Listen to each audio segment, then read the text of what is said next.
What I'm going to talk about today is 3 myths that are associated with driving, okay?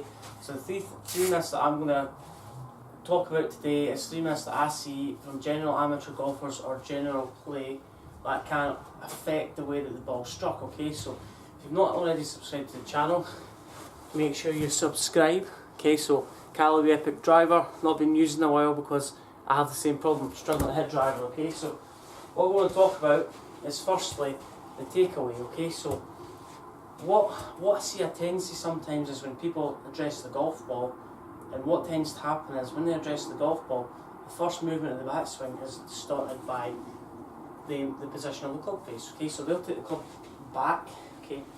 And that's in a neutral position, but what tends to happen is the club face kind of fluctuates from closed to open. But anyway, it's really important to understand the first half of the takeaway influences the overall shape of the golf swing, okay? So the first thing we want to talk about is myth 1. Okay, so driver is a very hard club to hit, okay? It's got minimal loft, but it's teed up. The reason why people struggle with driver is because driver requires a lot of speed and accuracy, okay? So if you have a lot of speed with less accuracy on the club face, then there's going to be more curvature on the golf ball, okay? So that's the reason why you get a lot of spin. The more off centre with driver, the more it's going to go offline, okay? So when people take the club back, they fan the club face open, okay?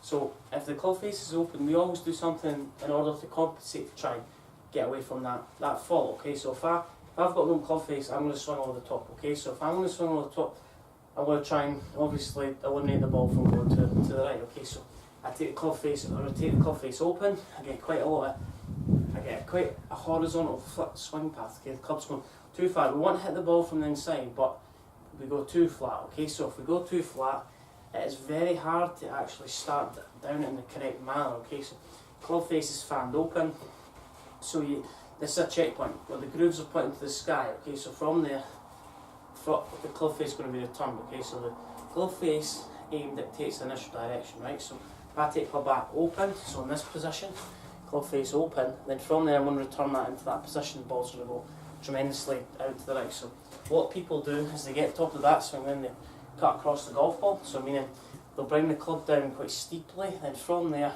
they get quite a steep angle of attack, hitting down on the golf ball. Number 2 fault is when people get to the top of the backswing, they don't rotate their lower body enough, so the lower body stops turning, the arms keep swinging, okay? So the arms keep going, the body stops turning, that's where you get an overswing, and this right elbow. So we're going to talk about this right elbow. So this position of this right elbow dictates the overall width of the swing, okay? So if that gets out too wide, if that gets in too narrow, then it's going to go from wide to narrow. But anyway, let's keep this really simple. So if I was to get to the top of the backswing, people start off the swing too quickly. If we start off the swing too quickly, we're not engaging the core properly. And if we're not engaging the core properly, something else has to give to actually hit the golf ball properly, okay? So if I don't turn, so if you pay attention to my right pocket, if I make a good backswing turn, this right hip should go behind me, okay? In relation to my right heel. But if I don't make a good backswing turn, then that kind of stays where it are, and the arms lift, okay?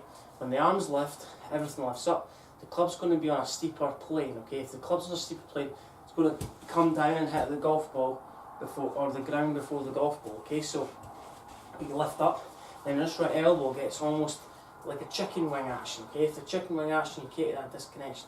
And what happens from there is that the hands go higher. The hands go higher, they travel down along a lot quicker, okay? If they travel down a lot quicker, then that's where we're going to get the path out to the left, and we're going to create a lot of slices and a lot of pulls if the club face is dictated a lot. So what we need to feel like we're doing, okay? When we take the club back, we make a good shoulder turn, okay? So get this right pocket behind you. So if we get this right pocket behind you, the club's in a flatter plane, the arms stay in a more horizontal plane as opposed to lifting up, okay? So take it back, and from there we can attack the ball from the inside.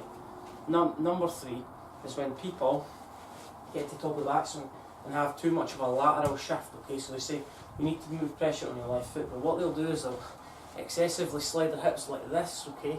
And what happens from there is the hips do not open up, so if I get stuck, so my arms get stuck by my lower body, okay? So we need to initiate the backswing a little bit better by feeling like, so too many golfers rotate their head forward, okay? If they rotate their head forward on the downswing, then you're going to have a steep path, okay? The body's going to be Your weight's all going to be on the left foot on the backswing, and from there you're going to have to make a quick shift to actually try and hit the golf ball, okay? So what we need to feel like we're doing is a drill I always like to use is when you get to the top of the backswing, feel like your head rotates. Tiger Woods has sort of been working on this in his swing the last few years, okay? So feel like as you turn, your head turns slightly, okay? If your head turns slightly, what that does to your shoulders, okay? If I just go like this, it opens up my shoulders a little bit easier on backswing. And I can actually attack the ball from the inside, right? And I'll create that shallow angle attack. So, rotate the head slightly, then from there, I like to hit driver on it because the greenkeeper's on the range collecting the golf balls, okay? So, I want to use a drill here. So, address the golf ball, right? And I want you to keep your eyes on the golf ball all the times, okay? So, if I get too far ahead of it, I'm going to be looking at this line 2 or 3 inches in front of the golf ball, okay? So always keep your eyes on the golf ball. Allow the head to rotate slightly, but you're always keeping your eyes on the golf ball. If you allow the head to rotate, you're going to create a wider backswing, a more rotation into the backswing as opposed to lifting up and not getting much. What we talked about was kind of this fan out with the club face, okay? We'll lose this big disconnection. The arms go forward first, so and almost in this position, we'll lose this disconnection, okay? The butt end of the club moves too far away from the body.